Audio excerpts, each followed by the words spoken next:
ಮುಂಜಾನೆ ಆರಾಧನೆ. ಇಂದಿನ ವಾಕ್ಯ ತಿಮೋಥೆಯನಿಗೆ ಬರೆದ ಮೊದಲನೆಯ ಪತ್ರ 6ನೇ ಅಧ್ಯಾಯ ವಾಕ್ಯ 11.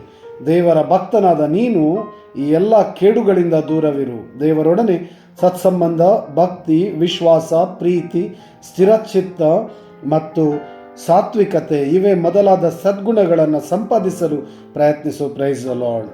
ದೇವರ ಭಕ್ತನಾದ ನೀನು, ಪ್ರಭುವಿನ ಭಕ್ತನಾದ ನಾವು, ಪ್ರಭುವಿಗೆ ಹತ್ತಿರದವನಾಗಿ ಪ್ರಭುವಿನಲ್ಲೇ ವಿಶ್ವಾಸ, ಭಕ್ತಿ, ಸ್ಥಿರಚಿತ್ತ ಬೆಳೆಸಿಕೊಳ್ಳಲು ಪ್ರಭುವಿಗೆ ಸ್ತೋತ್ರ ಆರಾಧನೆ ಮಾಡುತ್ತಾ ಕೇಳಿಕೊಳ್ಳೋಣ. ಎಲ್ಲ ಕೇಡುಗಳಿಂದ ದೂರವಿರಲು, ಕೇಡುಗಳನ್ನು ಜಯಿಸಲು ಪ್ರಭುವಿನ ಶಕ್ತಿ, ಬಲ, ಆತ್ಮರ ವರದಾನ ನಮಗೆ ಸಿಗಲಿ.